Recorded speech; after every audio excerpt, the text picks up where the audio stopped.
Olá! Não é novidade para você que está aí do outro lado da tela que 2020 foi um ano atípico e bastante desafiador. Vivemos a chegada de uma pandemia, o novo coronavírus, que fez o mundo parar e mudar comportamentos. É verdade, Ana.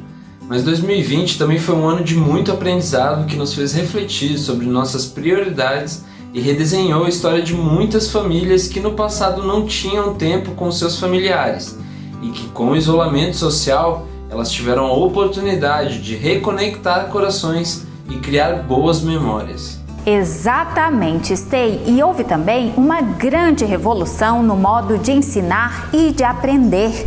Desafios no Sistema Único de Saúde que trouxeram a reflexão sobre a importância da integração entre os sistemas público e privado como parte da solução para contornar a pandemia do coronavírus. A pandemia mudou drasticamente a forma de trabalho em nossas sociedades, forçando uma mudança na maioria das organizações para o trabalho remoto e virtual, o famoso home office. Abraçar a tecnologia nos dias de hoje não é mais uma opção, mas uma necessidade. A pandemia mudou o comportamento das pessoas e as relações sociais, além de trazer o aprendizado sobre a necessidade de vivermos globalmente interconectados. E sabe por quê? Porque os problemas de outros países e de outras nações são problemas de todos. E é sobre o amor, a compaixão, a empatia, sobre essas transformações e aprendizados da quarentena que nós vamos falar nessa retrospectiva da TV Suprem. Nós vamos fazer uma retrospectiva com o que foi mais relevante ao longo de 2020. Preparados para conhecer o Top 11 do ano?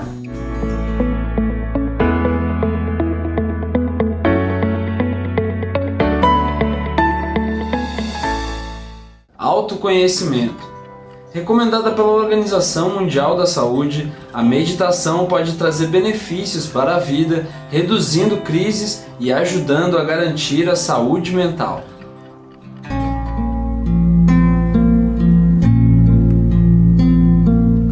O momento pede novos aprendizados, lidar com as preocupações, saúde, novos processos sanitários e convívio social. Como administrarmos tudo isso com tranquilidade e sabedoria. A meditação é uma técnica que nos ajuda a focar nos nossos pensamentos, nossos objetos e seres que nos cercam. Hoje vamos falar sobre esse assunto com a terapeuta vibracional Renata Junqueira de Lima. Ela, que é lá de Pouso Alegre, do sul de Minas Gerais. Renata, o que eu posso fazer para harmonizar a minha vida no momento em que o mundo está de pernas para o ar? São vários benefícios terapêuticos que a meditação ocasiona enquanto estamos praticando ela. Um dos benefícios maiores que eu falo, né, que já é presenciado logo no início e que é muito, muito importante, é o estado de atenção plena, que você começa a perceber quando começa a meditar. Então você sente paz interior, você sente uma concentração maior no seu dia, de tudo que você está fazendo, você percebe que você está focado, concentrado quando você começa a praticar a meditação. Os efeitos começam a aparecer também fisicamente. A partir daí, é possível observar o controle do estresse, da ansiedade, da pressão arterial, dos problemas de circulação. E quando a meditação é para iniciantes, como conseguir a concentração? Quando nós não estamos conseguindo concentrar, existem técnicas muito simples para isto. A técnica de concentração para um iniciante que não está conseguindo concentrar é muito simples. Ele vai começar com um exercício respiratório, concentrando na sua respiração.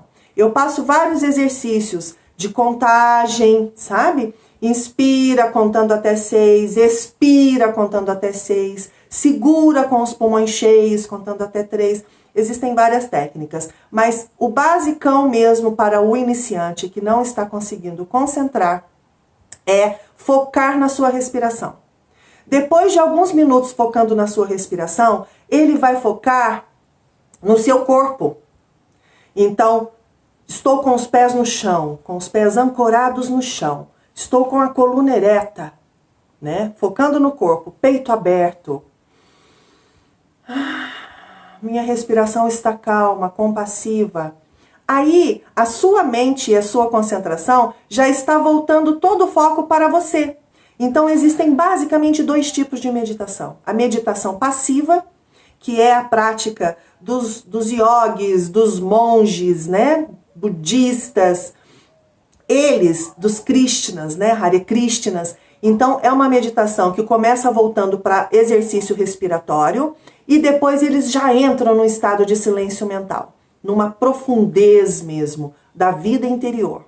Mas existe a meditação passiva. Esta é recomendada para nós, que não somos monges, né? Não estamos dentro de um monastério praticando direto a meditação. Temos uma vida ativa, né? Trabalho, família e tudo mais para resolver. Então, a meditação ativa, ela começa com exercício respiratório, o foco no nosso corpo, na presença. Depois existem técnicas de visualização de cores. Podemos ver um tubo azul descendo, que é o raio mesmo cósmico de Deus azul, descendo, entrando pelo topo da cabeça e saindo pela sola dos pés e indo para a terra. Depois do exercício respiratório, depois da concentração no corpo físico, aí existem técnicas de visualização de cor, visualizações de imagens, onde você está dentro de uma natureza, percebendo cada detalhe da natureza, né?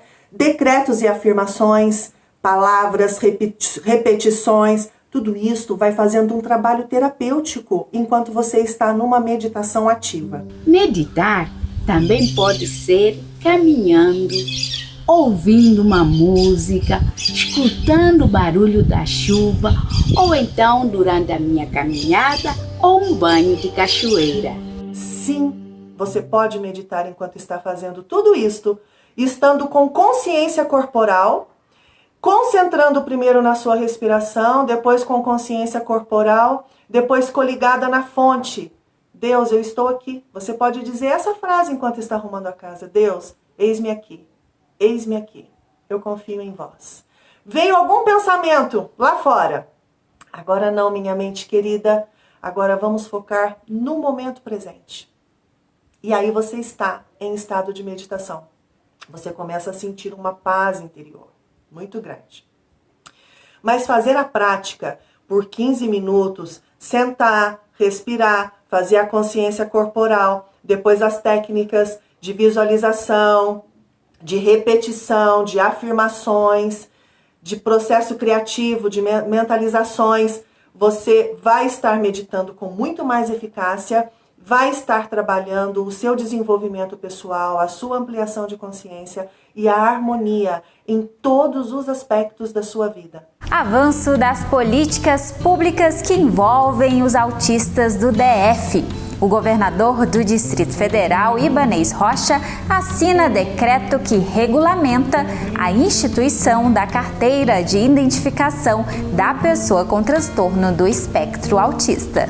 Agora é lei. Pessoas com transtorno do espectro autista terão carteirinha de identificação especial. A legislação, sancionada em julho pelo governador do Distrito Federal, foi regulamentada na última semana. O documento vai garantir atenção integral e prioritário no atendimento e acesso aos serviços públicos e privados, principalmente nas áreas da saúde, educação e assistência social. A carteirinha será semelhante à identidade, mas terá informações adicionais, como tipo sanguíneo, endereço residencial e número de telefone, além de identificar o responsável legal ou cuidador com nome, documento de identificação, endereço e contatos. Atualmente não existem dados oficiais sobre pessoas com autismo no Brasil. A estimativa de pesquisas estrangeiras é que o país possui cerca de 2 milhões de autistas. Segundo o GDF, a carteirinha vai ajudar a obter informações e auxiliar a formular políticas públicas específicas voltadas para a população autista da capital. A diretora da Associação Brasileira de Autismo, Comportamento e Intervenção, a ABRACE-DF, considera a regulamentação da lei como uma vitória, mas reconhece que ainda é preciso que a sociedade aprenda a respeitar as diferenças. Eu acredito que é uma conquista de suma importância e é apenas uma das conquistas que nós trabalhamos e que nós almejamos muito para o nosso público, para nossas famílias, né, com autismo. E a gente precisa ressaltar que não é só ter uma identificação, a gente precisa de trabalhar. Ainda tem muitas conquistas, né? Nós necessitamos de muitas conquistas com relação à questão educacional da nossa sociedade para com a deficiência não visível. A estudante Débora Maria, de 14 anos, foi diagnosticada com autismo aos 8. Para ela, a medida também representa uma grande conquista. Eu acho que a carteirinha vai ser muito útil para pessoas com autismo e pessoas que têm parentes autistas. Por exemplo, ela vai ajudar pessoas sentarem em lugares preferenciais, pegar as filas preferenciais, ir para os lugares preferenciais sem passar vergonha, sem ninguém reclamando, porque nem toda deficiência é visual.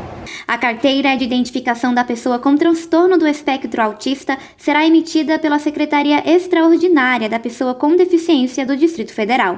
Para solicitar, a família precisa apresentar os documentos necessários e uma avaliação médica indicando o grau do transtorno, de acordo com o Código da Classificação Estatística Internacional de Doenças e Problemas Relacionados à Saúde.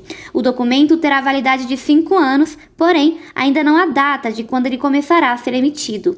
Em janeiro deste ano, o presidente Jair Bolsonaro sancionou uma lei que cria a carteirinha especial em todo o território nacional. Segundo a legislação, a carteira será expedida pelos órgãos estaduais, distritais e municipais que executam a política nacional de proteção dos direitos da pessoa com transtorno do espectro autista. Além disso, o chefe do executivo também sancionou uma outra legislação que exige informações de pessoas com autismo nos censos demográficos realizados pelo IBGE. Autocuidado.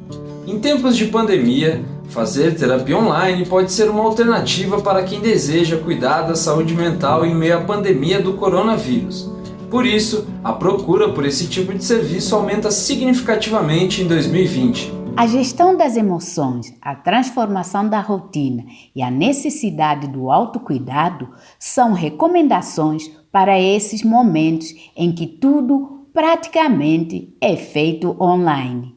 Quem poderia imaginar que o gerenciamento das nossas emoções poderia ter ajuda em rede de apoio virtual? A procura por plataformas de terapia online aumentou 1000%. E o Conselho Federal de Psicologia registrou entre março e abril 51.747 novos pedidos para atendimento virtual. A intensa procura demanda estrutura para dar conta de tantas solicitações. É aí que a terapia de bolso entra. Uma empresa criada desde 2015 já aumentou em 5 vezes o número de atendimentos virtuais e o número de profissionais cadastrados cresceu em 300%. É uma modalidade de atendimento permitida pelo CFP, Conselho Federal de Psicologia, desde o ano 2000, tá? Apesar de que não é um conhecimento popular. Em 2005 teve uma atualização dessa resolução, ampliando alguns detalhes. Em 2012 também. Em 2018 teve uma liberação total da psicoterapia. E agora com a pandemia teve mais uma abertura ainda, porque a telemedicina, ou no caso a telepsicologia, né, ou atendimento psicológico remoto, é recomendado por diversas autoridades da saúde do mundo todo, assim como a OMS, Organização Mundial de Saúde, a APA, que é a American Psychological Association, e o próprio Conselho Federal de Psicologia vê o atendimento psicológico online, mediado por tecnologias, como uma saída viável para permitir a acessibilidade que esses tempos exigem. Você pode até fazer terapia familiar. Basta que tenha um aplicativo seguro e as sessões podem ser por e-mail ou videochamadas. A tecnologia possibilita o atendimento a pessoas fora ou dentro do país. Com a correria daqui, é muito mais fácil poder fazer terapia online, porque se eu estiver dentro do meu carro, se eu tiver entre um compromisso e outro, é só pegar meu celular e a minha terapeuta tá lá. Com essa pandemia, com certeza, estar no tratamento psicológico e continuar com a minha terapeuta fez total diferença para mim. A quarentena aqui está muito mais forte do que no Brasil. Eu fiquei sem ver ninguém há mais de 6 semanas. Aqui ainda continua tudo fechado. Tem sido bom devido à comodidade, né? Eu não preciso de me deslocar da minha residência para poder ir ao consultório. Apesar de que isso para mim não era nenhum conveniente, uma vez que eu me propus a procurar um profissional mais próximo de casa, justamente para não me sabotar com essa desculpa, né, de que estaria longe para eu poder ir fazer as sessões.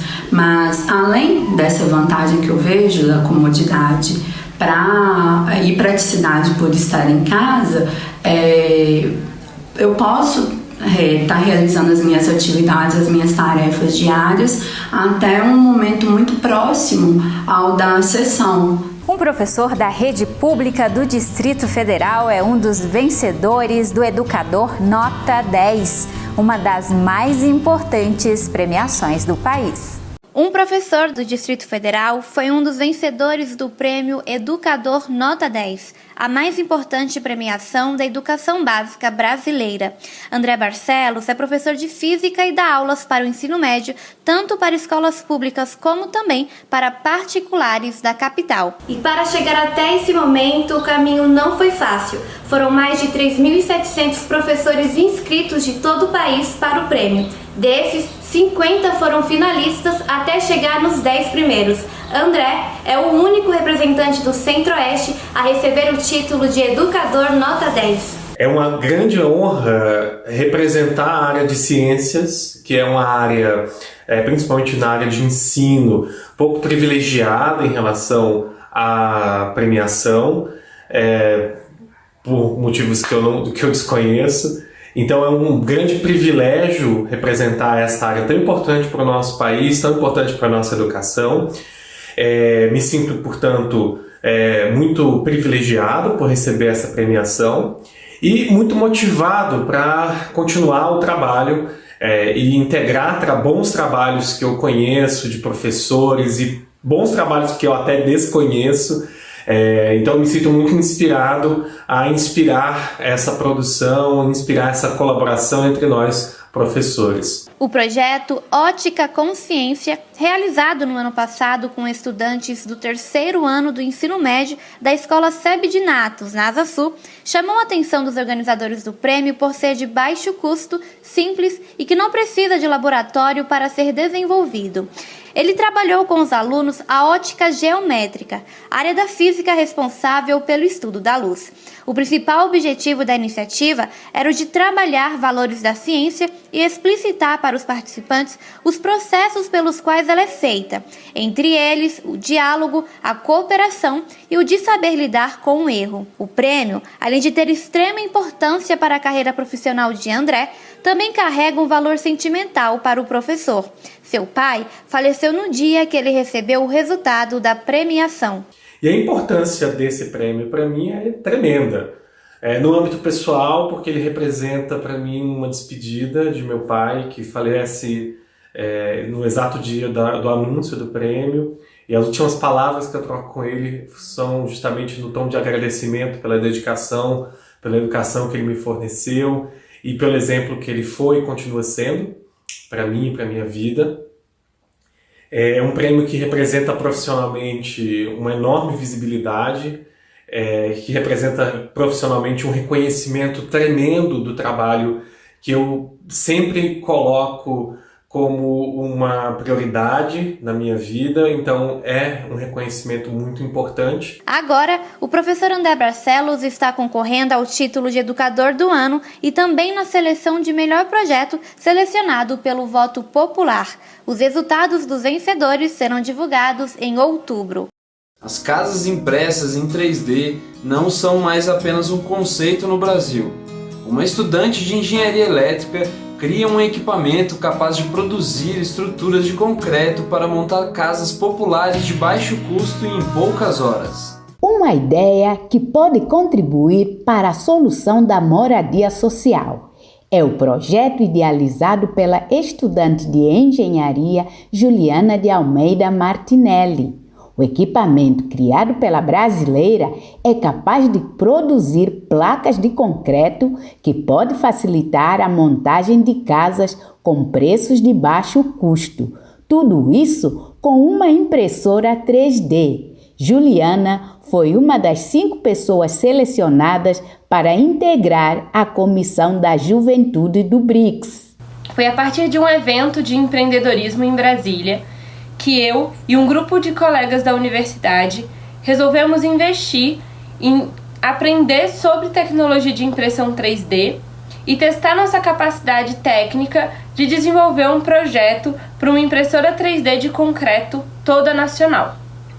O primeiro passo foi construir uma impressora de plástico com vídeos e tutoriais que a gente encontrou na internet.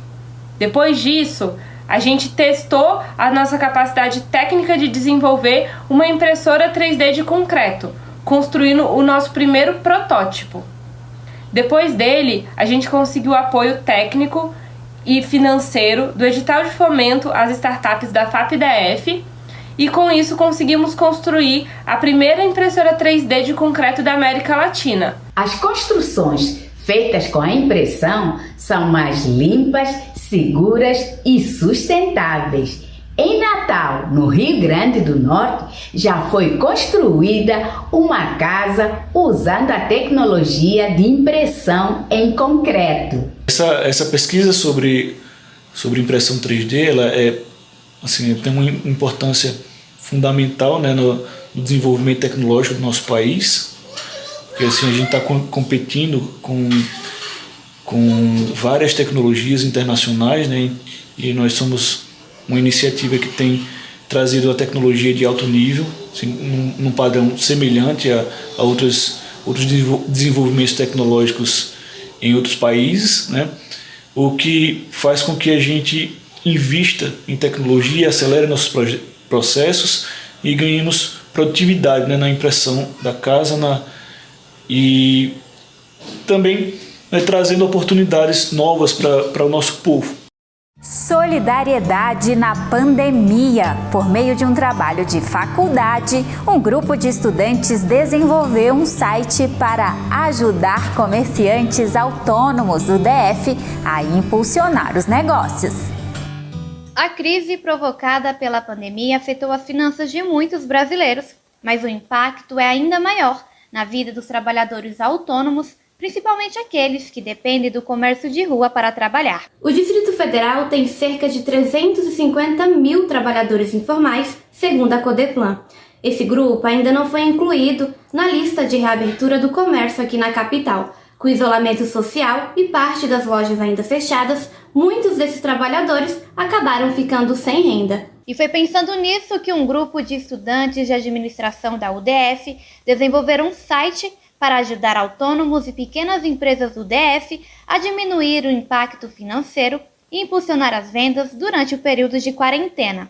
O Compre e Ajude é uma plataforma gratuita onde os comerciantes podem divulgar seus produtos e serviços, além de receberem dicas de marketing digital para alavancar as vendas pela internet. O projeto veio para atuar como uma vitrine virtual, onde os autônomos podem entrar, cadastrar os seus negócios, cadastrar seus produtos e serviços de forma totalmente gratuita e podem continuar vendendo sem que seja preciso colocarem a sua vida em risco. A plataforma é bem simples. O autônomo entra, se cadastra e divulga seus produtos e serviços de forma totalmente gratuita. O grupo até fez um vídeo para divulgar o site. é um catálogo online que vai mostrar os seus deliciosos bombons, ou as lindas roupas que você vende, ou o ótimo serviço que você faz, para as pessoas da sua cidade. A empreendedora Brenda Galler, que vende roupas e bolsas em São Sebastião, disse que a iniciativa tem trazido resultados positivos para a empresa dela. Conheci o projeto Compre e Ajude através de uma das criadoras que se chama Natália. Através desse funcionamento, em 3 dias consegui 20 seguidores e consegui fazer algumas vendas. Acredito que esse projeto, assim como tem me ajudado, ajudará em outras pessoas no mundo online. Para o negócio de Vanderlon Pereira, que trabalha com vendas de roupas infantis, não foi diferente. As nossas vendas estavam bem fracas, estávamos vendendo em média de 17 peças por mês. Através desse projeto a gente conseguiu aí vender 40 peças em uma semana. 40 peças em uma semana. Atualmente, o site possui 19 empreendimentos cadastrados. Porém, as estudantes prometem que mesmo depois que a pandemia do novo coronavírus passar e eles puderem voltar a trabalhar nas ruas, a plataforma vai continuar funcionando gratuitamente. O peso dos animais nas urnas. É lançada em Brasília uma plataforma que centraliza informações de candidatos de todo o Brasil, que tenham propostas para a defesa dos animais. Uns latem, outros miam e alguns falam, mas nem todos são compreendidos. Pensando nisso, o grupo Fala, Frente de Ações pela Libertação Animal, que abraça as causas animais há 8 anos, iniciou um projeto que pode mudar a cara da política brasileira ao lançar a plataforma virtual Voto Animal.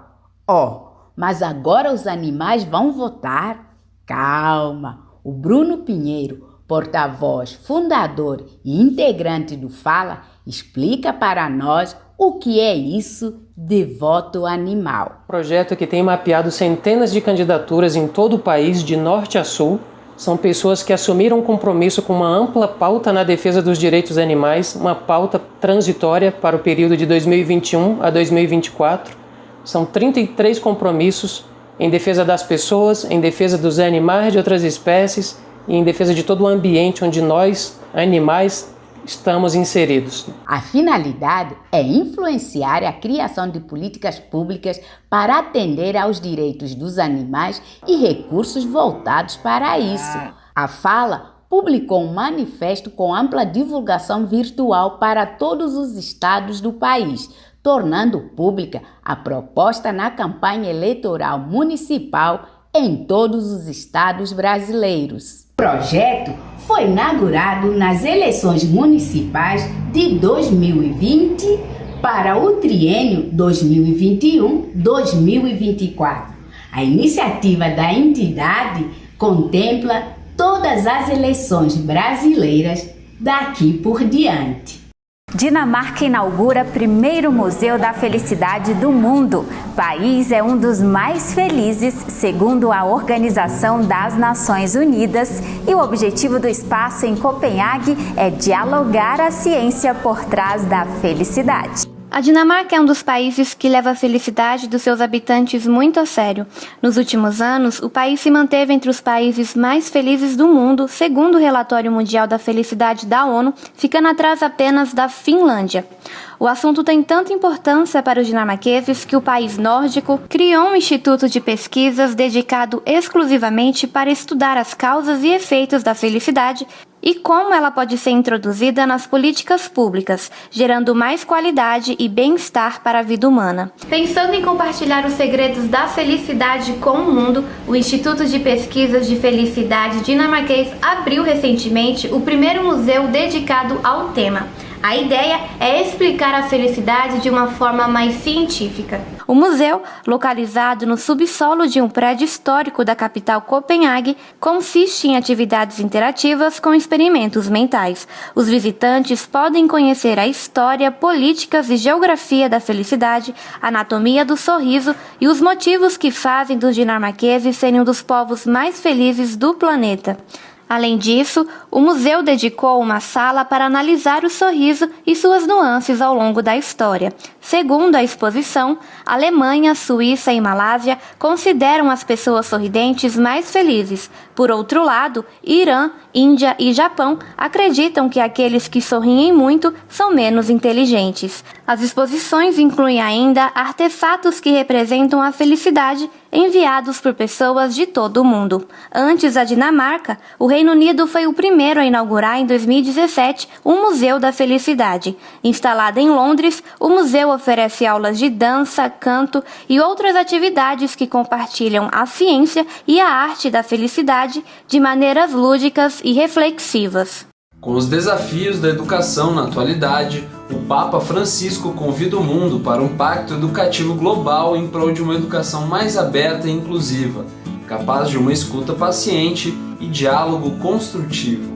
O Papa Francisco convocou a sociedade a participar de uma educação que priorize a escuta, a criatividade, a cultura e a celebração. Um modelo que harmonize linguagens, pensamentos e ações. Foi dada a largada para a Universidade do Sentido. A ideia surgiu enquanto o Papa participava online do 3º Encontro Mundial de Pesquisadores y Profesores da Cátedra Schollas.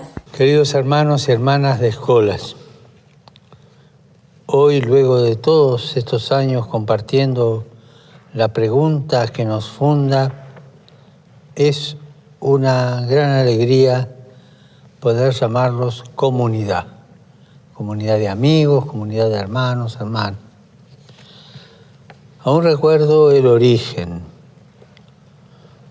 2 enseñantes, 2 profesores, en medio de una crisis, con un poco de locura y un poco de intuición. Una cosa no planeada, vivida a medida que se iba caminando. Cuando la crisis en aquel entonces dejaba una tierra de violencia, aquella educación reunió a los jóvenes generando sentido y por lo tanto generando belleza. 3 imágenes de este camino me vienen al corazón, que fueron 3 imágenes que guiaron 3 años de reflexión y de encuentro. El loco de la estrada, de Fellini, el llamado de Mateo, de Caravaggio, y el idiota de Dostoyevsky. El sentido, el loco, el llamado, Mateo y la belleza. Las 3 historias son la historia de una crisis. Y en las 3, por lo tanto, se pone en juego la responsabilidad humana. Crisis significa originalmente ruptura, atajo, apertura, peligro, pero también oportunidad. Cuando las raíces necesitan espacio para seguir creciendo, la maceta acaba por romperse. Es que la vida es más grande que nuestra propia vida y por eso se parte. Pero esa es la vida. Crece, se rompe. Pobre de la humanidad sin crisis. Toda perfecta, toda ordenadita, toda almidonadita. Pobre, ¿eh? Sería, pensémosla, una humanidad así sería una humanidad enferma, muy enferma. Gracias a Dios que no se da. Sería una humanidad dormida. Por otra parte, así como la crisis nos funda por llamarnos al abierto, el peligro sucede cuando no nos enseñan a relacionarnos con aquella apertura. Por eso las crisis, si no son bien acompañadas, son peligrosas, porque uno se puede desorientar. Y el consejo de los sabios, hasta para las pequeñas crisis personales, matrimoniales, sociales, nunca te adentres solo en la crisis. Anda acompañado. Allí, en la crisis, nos invade el miedo. Nos cerramos como individuos o comenzamos a repetir lo que a muy pocos les conviene, vaciándonos de sentido, tapando el propio llamado, perdiendo la belleza. Esto es lo que pasa cuando uno atraviesa una crisis solo, sin reservas. Esta belleza que, como decía Dostoyevsky, salvará al mundo. Escolas nació de una crisis, pero no alzó los puños para pelearse con la cultura y tampoco bajó los brazos para resignarse, ni salió llorando. ¡Qué calamidad! ¡Qué tiempos terribles! Salió a escuchar el corazón de los jóvenes, a cultivar la realidad nueva.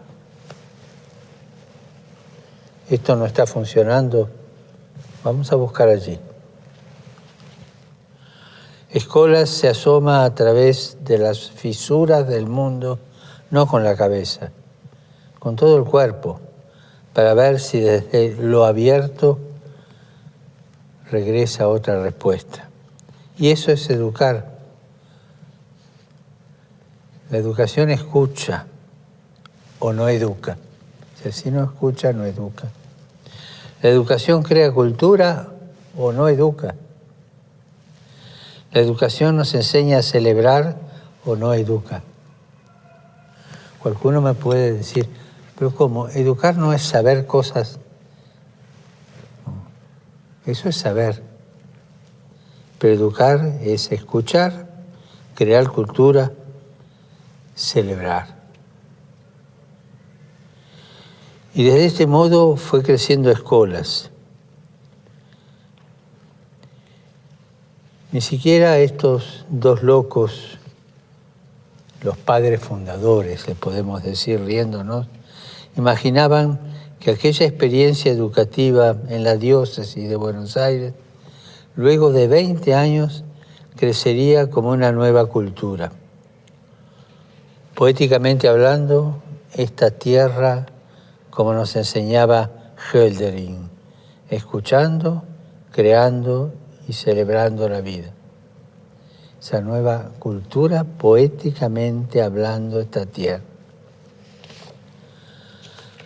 Armonizando el lenguaje del pensamiento con los sentimientos y las acciones. Lo que ustedes me escucharon varias veces, lenguaje de la cabeza, del corazón y de las manos, sincronizado. Cabeza, corazón y manos creciendo armónicamente. Yo vi en escuelas profesores y alumnos japoneses bailando con colombianos. Es imposible, yo lo vi. Vi a los jóvenes de Israel jugando con los de Palestina. Lo vi. A los estudiantes de Haití pensando con los de Dubái. A los niños de Mozambique pintando con los de Portugal. Vi entre Oriente y Occidente un olivo creando cultura del encuentro. Por eso, en esta nueva crisis que hoy enfrenta la humanidad, donde la cultura demostró haber perdido su vitalidad, quiero celebrar que escolas, como una comunidad que educa, como una intuición que crece, abra las puertas de la universidad del sentido.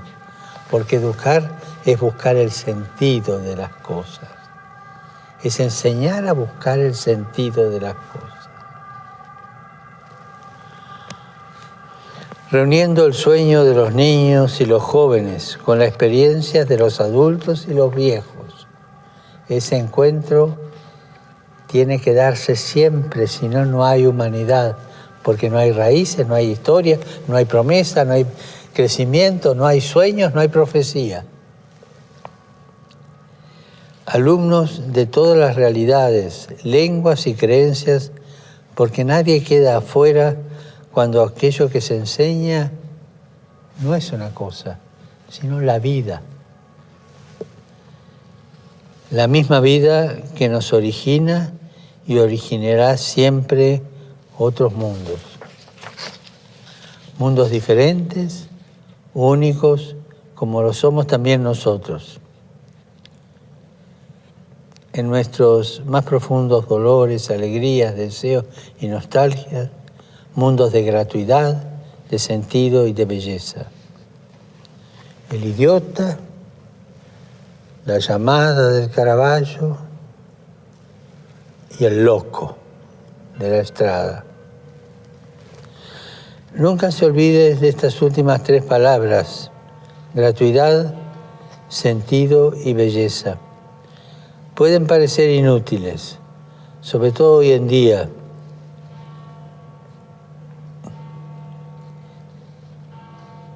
¿Quién se pone a hacer una empresa buscando gratuidad, sentido y belleza? No produce, no produce. Y sin embargo, de esta cosa que parece inútil, depende la humanidad entera, el futuro. Sigan adelante. Tomen esa mística que fue regalada, que no la inventó nadie. Y los primeros en sorprenderse fueron estos 2 locos que la fundaron. Y por eso la entregan, la dan, porque no es de ellos. Es algo que les vino como regalo. Sigan adelante, sembrando y cosechando. Con la sonrisa, con el riesgo, pero todos juntos. Y siempre de la mano para superar cualquier crisis. Que Dios los bendiga. E por favor, não se olvidem de rezar por mim. Muitas gracias. O evento reuniu 270 professores e pesquisadores, 176 universidades de 25 países dos 5 continentes, conectados e dispostos a concretizar mais esse desafio. E a nossa União Planetária completou este ano 23 anos de história. São 2 décadas de trabalho em prol de um mundo mais justo, pacífico e solidário. E a TV Supra, em braço de comunicação da UP, uma televisão só de boas notícias, também faz parte dessa comemoração. A União Planetária, uma organização da sociedade civil, tem participado ativamente na construção de uma sociedade mais digna, politicamente livre, socialmente justa, economicamente eficaz, ecologicamente sustentável para a promoção da igualdade de oportunidades para todos. Fundada em outubro de 1997, a instituição foi idealizada pelo humanista, conferencista internacional, jurista e presidente da União Planeta, Ulisses Riedel. Juntamente com outros espiritualistas, Ulisses colocou em prática o lema "Não há ideologia superior à solidariedade", levando adiante o ideário da elevação dos padrões éticos, culturais, assistenciais, econômicos, ambientais e espirituais da sociedade, com o fomento à diversidade de pensamento, com o uso da inteligência e do amor, expresso na solidariedade para a construção de uma sociedade verdadeiramente humana, voltada para a valorização dos aspectos positivos da vida. A União Planetária trabalha em diversas frentes para cumprir suas metas na construção de um novo mundo. Em 2007, foi fundada a TV Supra, braço de comunicação da UP, sempre comprometida com pautas positivas. Além disso, leva a cabo projetos como 2022-2030, o Brasil e o mundo que queremos, Pedagogia das Virtudes, Café com Virtudes, Almoço Filosófico, sempre carregando bandeiras como o veganismo, a proteção aos animais e, claro, a paz mundial. Feliz aniversário, União Planetária! Parabéns, União Planetária, e um parabéns especial a todos os dirigentes e colaboradores da instituição. 2020 também foi bastante desafiador para a nossa equipe, que desde março está em trabalho remoto, mas que não deixou de produzir diariamente o melhor conteúdo de boas notícias, com seriedade, dedicação e profissionalismo, sempre a serviço do bem-estar social. 2020 nos fez sair da zona de conforto. Passamos a produzir lives semanais sobre os objetivos de desenvolvimento do milênio e aulas de yoga. Terminamos o ano com saldo positivo. Só do movimento 2022-2030, o Brasil e o mundo que queremos, foram 27 lives com especialistas de diferentes áreas. A última live de 2020 foi sobre as possibilidades e ajustes rumo ao mundo que queremos em 2021. A TV Suprem realizou nesta quarta-feira a última live de 2020 do programa Movimento 2022-2030, o Brasil e o Mundo que Queremos. Nesse encontro, a roda de conversa dialogou sobre as expectativas e previsões para o próximo ano, com o tema 2021, possibilidades e ajustes rumo ao mundo que queremos. A pandemia do novo coronavírus fez com que 2020 se tornasse histórico, cheio de desafios, dificuldades e deixando evidente fragilidades sociais, físicas, econômicas e mentais enfrentadas pelas nações. Para o futuro, a esperança de dias melhores. Embora a crise global tenha deixado prejuízos irreversíveis, tendo em vista as milhões de vidas perdidas, esse professor emérito da UNB destaca que a pandemia serviu para deixar algumas lições para a humanidade que devem ser aplicadas nos próximos anos. Entre elas, a solidariedade e a valorização da vida. É importante, como uma das lições, a gente ter a oportunidade de sermos mais solidários. Essa pandemia mostrou que a vida é mais importante que a economia.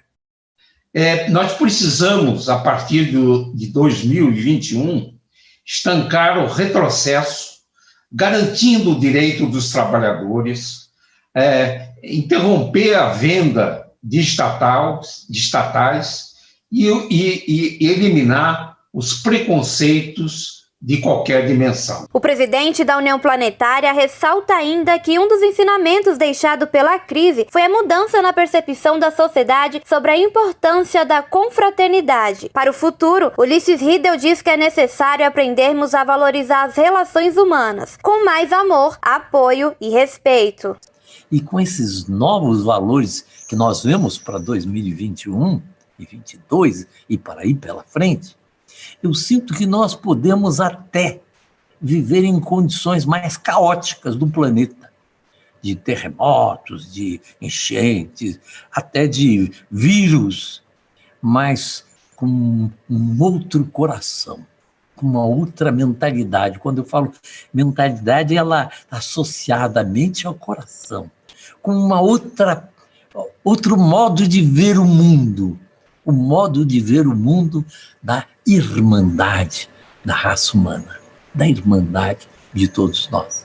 A videoconferência contou com a mediação do cientista político Marcos Wortmann. Essa foi a última live deste ano da programação especial Fique Supra em Casa, que adaptou o programa de entrevistas do Movimento 2022-2030 devido à pandemia da Covid-19. Ao todo, a TV Suprem realizou 27 encontros online com intelectuais e especialistas de todo o país para dialogar e apresentar soluções sobre os problemas que impedem o desenvolvimento sustentável do Brasil e do mundo.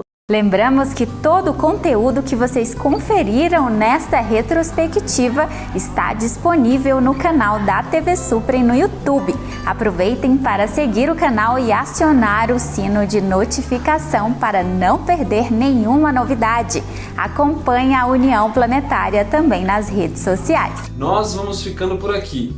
Esperamos que vocês tenham gostado da nossa retrospectiva e desejamos a você e a sua família um ano novo repleto de realizações e novas perspectivas. Até mais!